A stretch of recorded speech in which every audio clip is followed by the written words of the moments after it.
अहम खबरों के साथ तो लखनऊ में जीएसटी काउंसिल की बैठक हुई जिसमें पेट्रोल डीजल को जीएसटी के दायरे में लाने पर सहमति नहीं बन पाई।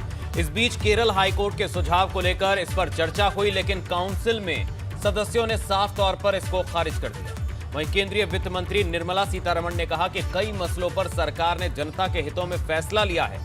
निर्मला सीतारमण ने कहा कि कुछ महंगी दवाओं को टैक्स के दायरे से बाहर रखने का फैसला किया गया है। वहीं कोरोना से संबंधित दवाओं के छूट की सीमा को 3 महीने बढ़ाकर 31 दिसंबर तक कर दिया गया है। इसमें रेमडेसिविर, एम्फोटेरिसिन समेत 4 दवाओं को फायदा मिलेगा। कैंसर की दवा को 12% के दायरे से हटाकर 5% कर दिया गया है, जबकि दिव्यांगों के लिए बड़ी गाड़ियों पर अब सिर्फ 5% कर देना होगा। For today's discussion on petroleum products, purely because a High Court of Kerala's order, which where some person approaching the High Court of Kerala asking for if it can be included, the court had suggested. On the direction of the court, today it was brought on to the table for discussion. Members spoke very clearly that they wouldn't want it to be included in the GST. Drugs which are suggested by Ministry of Health for treating muscular atrophy on the recommendation of Ministry of Health and Family Welfare and Department of Pharmaceuticals are also exempted from IGST on import for personal use. वहीं शनिवार से प्रदेश में UP board के री exam शुरू होने जा रहे हैं, जिसमें यूपी बोर्ड ने हाई स्कूल और इंटर के उन छात्रों को मौका दिया है जो इस बार बिना परीक्षा के घोषित किए गए नतीजों से संतुष्ट नहीं थे। इसके लिए लखनऊ में 9 स्कूलों में परीक्षा केंद्र बनाए गए हैं, जिसमें कुल 2895 छात्र छात्राएं परीक्षा में बैठेंगे।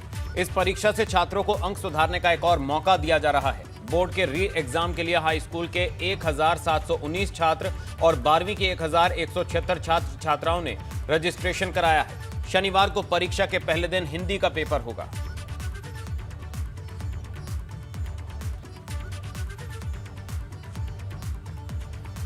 वहीं प्रदेश में लगातार हो रही बारिश की वजह से शहर हो या गांव, जगह जगह जलभराव नजर आया। ये बारिश और पानी के कारण अस्त व्यस्त जनजीवन की 5 तस्वीरें हम आपको दिखा रहे हैं। पहली तस्वीर राजधानी लखनऊ की है, वहीं दूसरी तस्वीर आजमगढ़ की है, तीसरी तस्वीर कन्नौज की है, चौथी तस्वीर रायबरेली और 5वीं तस्वीर गोंडा की है।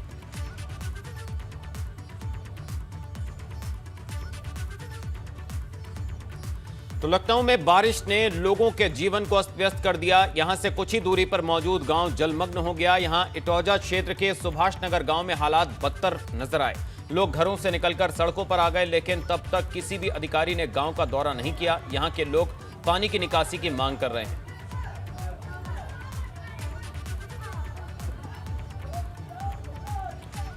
वहीं चित्रकूट में लगातार हो रही बारिश ने फिर ढाया कहर। कच्चे घर की दीवार गिरने से मासूम भाई बहन और उनकी मां सहित 3 लोगों की दर्दनाक मौत हो गई। तीनों की मलबे में दबकर दर्दनाक मौत हुई। सूचना के बाद मौके पर पहुंचा प्रशासन जांच में जुट गया है। मऊ तहसील के करही गांव का मामला। लगातार हो रही बारिश से हादसों का गढ़ बना मऊ। 3 दिन में अब तक 8 लोगों की हो चुकी मौत।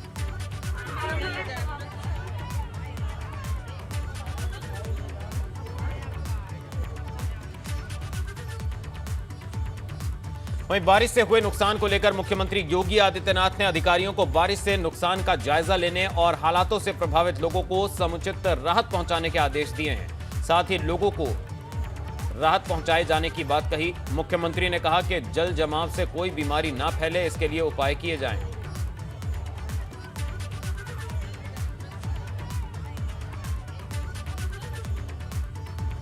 तो गोंडा में तेज हवा और मूसलाधार बारिश का कहर देखने को मिला है। यहां मस्कनवा पुलिस चौकी से पुलिसकर्मी परेड के लिए पुलिस लाइन आ रहे थे और तभी अशरफाबाद जंगल के पास एक पेड़ उनकी गाड़ी के ऊपर जा गिरा। हालांकि गनीमत रही, किसी को चोट नहीं आई। इस दौरान पुलिसकर्मियों ने पेड़ को खुद काटकर हटाया और जाम को खुलवाया। वीडियो सोशल मीडिया पर तेजी से वायरल हो रहा है।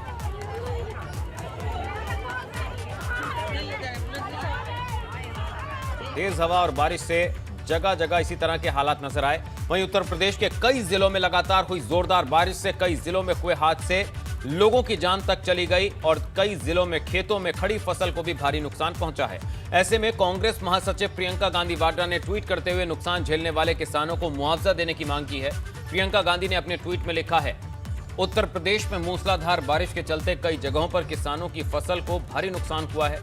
मंदी और महंगाई की मार झेल रहे किसानों पर एक और विपदा टूट पड़ी है। मैं उत्तर प्रदेश सरकार से निवेदन करती हूं कि किसानों के नुकसान का आकलन कर उनको उचित मुआवजा दिया जाए।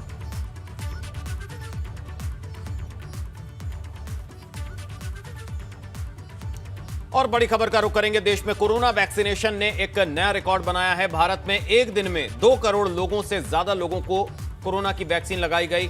पीएम मोदी के जन्मदिन पर देश में यह रिकॉर्ड बना। पीएम के जन्मदिन पर 2 करोड़ लोगों को वैक्सीन लगाने का लक्ष्य रखा गया था, लेकिन इससे ज्यादा लोगों को वैक्सीन लगाई गई। तो प्रधानमंत्री नरेंद्र मोदी का आज 71वां जन्मदिन है और इस मौके पर भाजपा से लेकर उनके समर्थक और प्रशंसक उनका जन्मदिन अपने अपने तरीके से मना रहे हैं। 5 अलग अलग तस्वीरें आपको दिखा रहे हैं। वाराणसी में दशाश्वमेध घाट पर गंगा में 71 मीटर की चुनरी गंगा को उड़ाई गई। तो चंदौली में दलित बस्ती में पीएम का जन्मदिन मनाया गया, जबकि लखनऊ में प्रदेश अध्यक्ष स्वतंत्र देव सिंह पीएम मोदी के जन्मदिन पर हनुमान मंदिर में पूजा करने पहुंचे। 71 दीप और 71 किलो लड्डू का भोग लगाया। सिद्धार्थनगर में मंत्री सतीश द्विवेदी ने पीएम मोदी के जन्मदिन के मौके पर मरीजों के बीच फल वितरित किए, जबकि प्रयागराज में पीएम के जन्मदिन के मौके पर भाजपा नेताओं और मंत्रियों की ओर से 71 किलो का एक केक काटा गया। इस दौरान बुलेट रानी के नाम से मशहूर तमिलनाडु की राजलक्ष्मी मांडा ने अनोखे अंदाज में पीएम मोदी के जन्मदिन पर एक कटआउट को डीसीएम पर रखकर 71 फीट तक खींचा।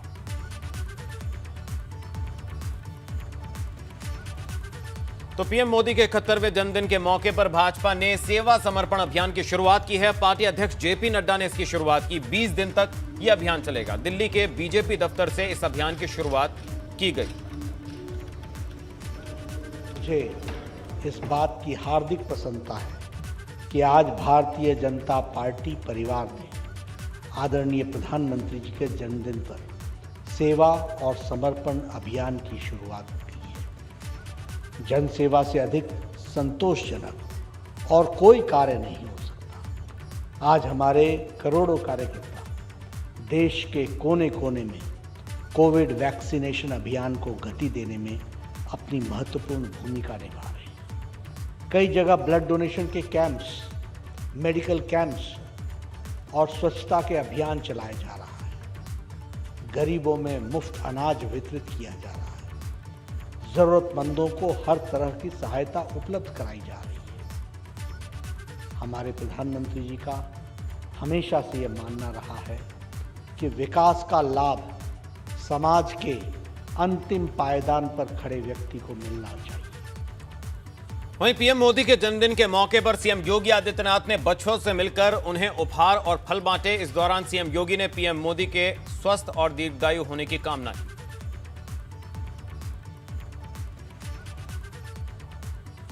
तो पीएम आज श्री नरेंद्र मोदी जी के 71वें जन्म दिवस के अवसर पर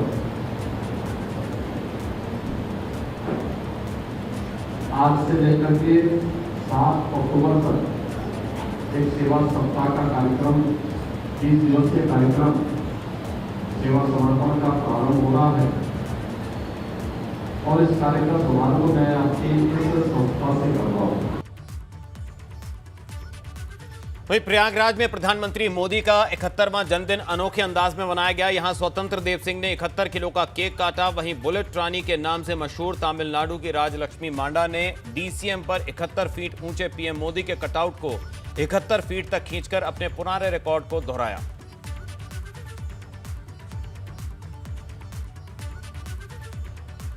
अलग अलग और अनोखे अंदाज में सेलिब्रेट किया गया प्रधानमंत्री मोदी का जन्मदिन। वहीं फतेहपुर में केंद्रीय मंत्री साध्वी निरंजन ज्योति ने पीएम मोदी के 71वें जन्मदिन के मौके पर केक काटकर उनकी लंबी उम्र की कामना की। इस दौरान निरंजन ज्योति के साथ बड़ी संख्या में बच्चे भी नजर आए।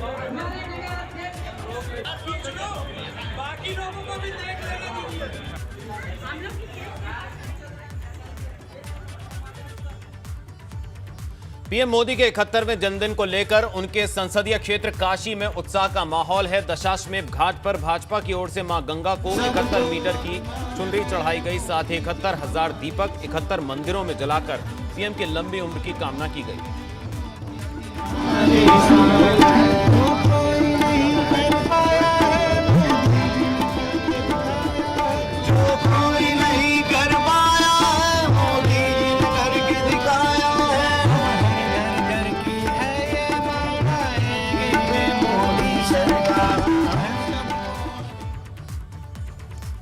तो यूपी विधानसभा चुनाव में अब बमुश्किल 5 महीने का वक्त बचा है। ऐसे में सभी सियासी पार्टियों ने अपना दमखम दिखाना शुरू कर दिया है। लेकिन किसकी कैसी है तैयारी और कौन है किस पर भारी, ये जानने के लिए आप देखते रहिए एबीपी गंगा पर विजय तिलक, क्योंकि यूपी उत्तराखंड में चुनाव मतलब एबीपी गंगा।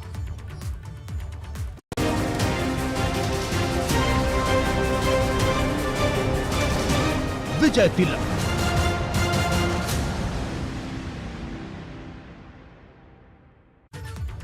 तो सपा अध्यक्ष अखिलेश यादव पूरी तरह से चुनावी मूड में हैं। आज उन्होंने लखनऊ से भाजपा पर बड़ा हमला किया। इस दौरान अखिलेश यादव ने सपा कार्यकर्ताओं को आगाह करते हुए कहा कि इस बार के चुनाव में ईवीएम और डीएम दोनों से सावधान रहना होगा। अखिलेश यादव ने कहा कि सपा के लोग अपने बूथ को खुद मजबूत करें। वहीं अखिलेश ने फिर दावा किया कि आने वाले चुनाव में भाजपा सरकार का सफाया तय है। और बिहार के चुनाव को बताओ, बेईमानी हो गई कि नहीं हुई? बेईमानी, बिहार की बेईमानी ईवीएम और डीएम ने कर ली। बिहार की जो बेईमानी हुई है वो ईवीएम और डीएम ने की, डीएम और ईवीएम ने की। लेकिन बंगाल की जनता ने जवाब दिया। हमें इस बार सावधान रहना है ईवीएम डीएम से भी, और जनता को जागरूक कर करके भारतीय जनता पार्टी के लोगों को जवाब देना है। इस सरकार का सफाया होगा। इस सरकार में कितना हम और आप सब लोग अपमानित थे। कोई वर्ग नहीं बचा जो अपमानित इस सरकार में न हुआ। हर व्यक्ति को अपमानित कर दिया इस सरकार, और झूठ भी शायद इतना कभी सरकार के माध्यम से नहीं बोला गया होगा जितना बोला गया है इस सरकार। अब तो ये लगता है कि कहीं न कहीं भारतीय जनता पार्टी झूठ का प्रशिक्षण केंद्र चला रही है। कहीं न कहीं केंद्र बना हुआ जिसके माध्यम से समय समय पर झूठ फैलाया जाता है, जनता को गुमराह किया जाता है, जनता के बीच में अफवाहें फैलाई जा रही हैं। लेकिन अब परिस्थितियां बदली हैं। इतने सालों का धोखा, लगातार जो धोखा मिला है, जनता एकदम तैयार हो गई है। इस सरकार का तो यूपी विधानसभा चुनाव के लिए कांग्रेस पार्टी ने प्रत्याशियों के चयन के लिए स्क्रीनिंग कमेटी गठित की है, जो हर विधानसभा सीट के लिए टिकट देने से पहले सभी दावेदारों की स्क्रीनिंग करेगी। टिकट बंटवारे के लिए कांग्रेस के इस स्क्रीनिंग कमेटी में महासचिव और यूपी प्रभारी प्रियंका गांधी वाड्रा, यूपी कांग्रेस अध्यक्ष अजय कुमार लल्लू, कांग्रेस विधानमंडल दल की नेता आराधना मिश्रा के अलावा राजस्थान के कांग्रेस नेता और पूर्व केंद्रीय मंत्री जितेंद्र सिंह, हरियाणा से लोकसभा सांसद दीपेंद्र हुड्डा और महाराष्ट्र की शिक्षा मंत्री वर्षा गायकवाड़ का नाम शामिल है।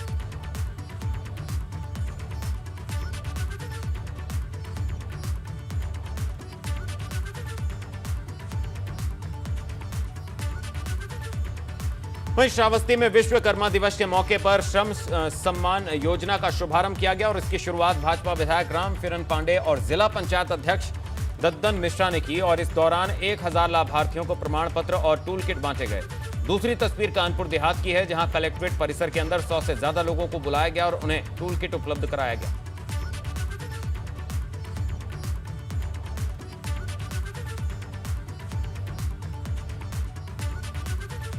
आजादी की 75वीं वर्षगांठ के मौके पर आजादी का अमृत महोत्सव कार्यक्रम के तहत सशस्त्र सीमा बल ने असम के तेजपुर से साइकिल रैली निकाली, और इस साइकिल रैली के जरिए एकता, स्वच्छता, एक भारत श्रेष्ठ भारत, देश की आजादी के लिए बलिदान हुए शहीदों को याद करना, बेटी बचाओ बेटी पढ़ाओ, कोरोना वैक्सीनेशन के भ्रम को दूर करना और सशस्त्र सीमा बल के मोटो सेवा सुरक्षा बंधुत्व समेत कई सामाजिक संदेश दिए गए। इस साइकिल यात्रा दिल्ली के राजघाट के लिए निकली है और महाराजगंज पहुंची।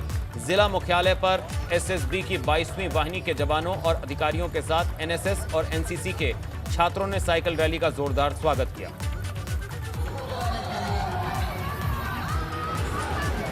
आज़ादी के इस अमृत महोत्सव के अवसर पे हमारे देश के एसएसबी के नौजवानों ने जो ये साइकिल यात्रा के माध्यम से देश में एक जो संदेश दिया है, वो निश्चित रूप से उसका स्वागत किया जाना चाहिए।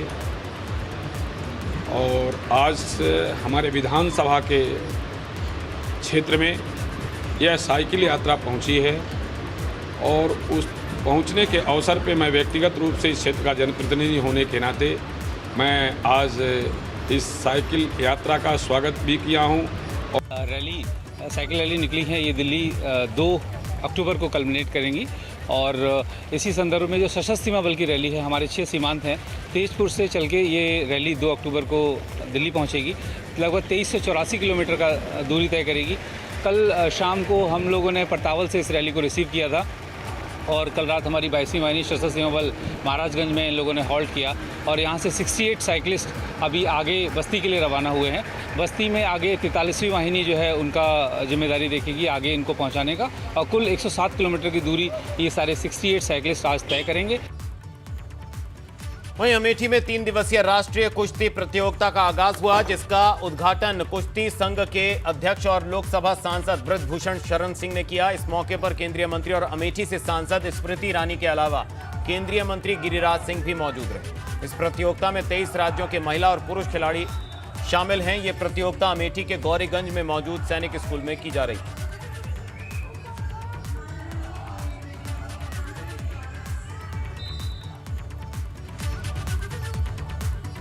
आपका स्वागत है। खबरों की रफ्तार जारी, आप देख रहे हैं प्रदेश एट 360। संदिग्ध आतंकी मूलचंद श्रीवास्तव के साथ गिरफ्तार किए गए जमील को एटीएस ने छोड़ दिया है, जिसके बाद जमील कुंडा के एक परिवार के साथ अपने घर रायबरेली पहुंचा है। जमील को वापस पाकर परिवार संतुष्ट दिख रहा है। पिछले दिनों दिल्ली और यूपी में गिरफ्तार किए गए संदिग्ध आतंकियों के साथ जमील को भी एटीएस ने गिरफ्तार किया था, लेकिन जांच में जमील की भूमिका न मिलने पर उसे वापस छोड़ दिया गया।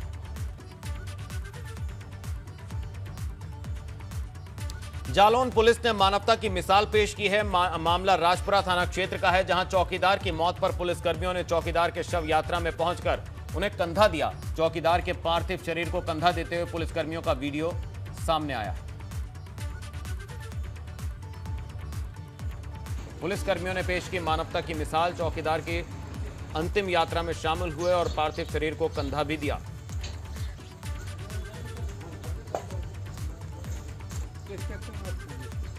जालौन का ये वीडियो वायरल हो रहा है, जिसमें पुलिसकर्मियों की मानवता सामने आई है। पुलिसकर्मियों ने मानवता की मिसाल पेश की। एक चौकीदार की शव यात्रा में शामिल हुए और चौकीदार के पार्थिव शरीर को कंधा भी दिया। कानपुर में सपा विधायक इरफान सोलंकी की दबंगई का वीडियो एक बार फिर सामने आया, जिसमें वो ट्रैफिक पुलिस से उलझता दिखाई दे रहा है। वीडियो कानपुर के जाजमऊ इलाके का बताया जा रहा है, जहां सपा विधायक इरफान सपा नेता अबू आजमी के स्वागत में अपने समर्थकों के साथ पहुंचा था। जुलूस में ट्रैफिक नियमों के उल्लंघन पर जब ट्रैफिक पुलिस ने बाइक सवार सपा समर्थकों की तस्वीरें खींचनी शुरू की, तो सपा विधायक का गुस्सा 7वें आसमान पर पहुंच गया और उसने ट्रैफिक पुलिस से अभद्रता शुरू कर दी। वर्दी उतरवाने की धमकी देते नजर आए। हेलमेट के बगैर तुमने साजिश करी, जो बगैर हेलमेट वालों की मानी। नहीं तुम रिवर्स करो। अरे मुझसे ऊपर लगा रहे कमिश्नर साहब को। जी नमस्कार मेरे भाई, खैरियत से? बता दो। ये आपके हैं सुधीर रावत, इनका नंबर है भाई, और एक है आपके अजय कुमार, संजय कुमार। काफिला निकल रहा अबू आजमी साहब का, बीच में रोक के फोटो खींच रहे हैं सबका, और पूरा गंगा पुल में जाम करे हुए हैं, झूठ मूठ के लिए परेशान कर रहे हैं हम सबको, और ना जाने क्या क्या बकवास कर रहे हैं। योगी जी की सरकार है, मोदी जी की सरकार, ना जाने क्या क्या बता रहे हैं। कार्यक्रम अबू आजमी साहब के यहाँ प्रोग्राम लगे हुए, झूठ मूठ काफिले का फोटो खींच रहे हैं। यही तो क्या है, क्यों है, और फोटो खींच रहे, कह रहे ये गाड़ियां कैसे चल रही है। आपके एक है संजय कुमार और एक है वहीं गुरुवार को ग्रेटर नोएडा में छात्रा के अपहरण की गुत्थी ग्रेटर नोएडा पुलिस ने सुलझा ली, जिसके बाद पूरा मामला ही पलट गया और परिवार वालों का बेटी के अपहरण का दावा हवा-हवाई साबित हुआ। इस मामले की जांच के बाद पुलिस ने बताया कि जिस छात्रा को अगवा बताया जा रहा था वो अपनी मर्जी से अपने प्रेमी के साथ फरार हो गई थी, लेकिन बदनामी के डर से परिवार वालों ने प्रेम प्रसंग के इस मामले को अपहरण की घटना की शक्ल दे दी और पुलिस पर लापरवाही बरतने का आरोप लगाते हुए चक्का जाम कर दिया था। ग्रेटर नोएडा पुलिस ने गोंडा से छात्रा और उसके प्रेमी को बरामद कर लिया है।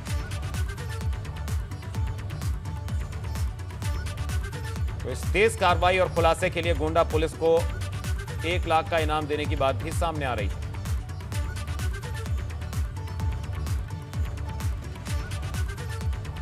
ये एक सूचना कल कंट्रोल रूम के माध्यम से हम लोगों को प्राप्त हुई थी कि किसी बच्ची का जो कि मॉर्निंग वॉक पे निकली थी अपने भाई बहनों के साथ, उसका अपहरण कर लिया है एक वैन में सवार कुछ लोगों के द्वारा, जिस पे तत्काल लोकल चौकी इंचार्ज 12 मिनट के अंतराल में पहुंच गए थे। एसीपी जो टेक्निकल एविडेंसेस के आधार पर हमें पता चला कि बच्ची जो है वो घटना जिस दिन की ये बता रहे हैं उससे एक दिन पहले ही गोंडा चली गई थी और वहाँ पे उसका एक मित्र है वो उसके यहाँ थी। 16 तारीख को बच्ची जो है गोंडा में थी, यहाँ नहीं थी। इनके द्वारा बताया गया कि 16 तारीख को उसका अपहरण हुआ है। जैसे ही जानकारी ये हमें मिली, हमने अपनी एक टीम भेजी और टीम ने जो है वो बच्ची को सकुशल रिकवर कर लिया है। रायबरेली में युवक का अवैध असलहे के साथ वीडियो वायरल हो रहा है। वीडियो में एक युवक तमंचे के साथ दिखाई दे रहा है। मामला मिल एरिया थाना क्षेत्र के मलिक मऊ का बताया जा रहा है। सोशल मीडिया में तमंचे के साथ वीडियो राजा सिंह नाम के युवक ने शेयर किया है। और अब बात हमीरपुर की। हमीरपुर में एक टायर व्यापारी के ऊपर जानलेवा हमला करने वाले शातिर आरोपी महेंद्र यादव को एसटीएफ और स्थानीय पुलिस ने गिरफ्तार किया है। लंबे समय से फरार आरोपी पर 50,000 का इनाम घोषित था। उस पर कई थानों में 50 से ज्यादा आपराधिक मामले दर्ज हैं। 25 जून को टायर व्यापारी से लूट हुई।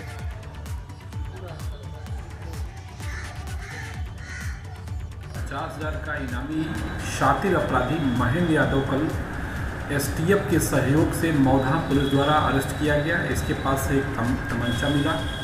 ये मौधा के एक व्यापारी से रंगदारी वसूलने व जानलेवा हमले का आरोपी था।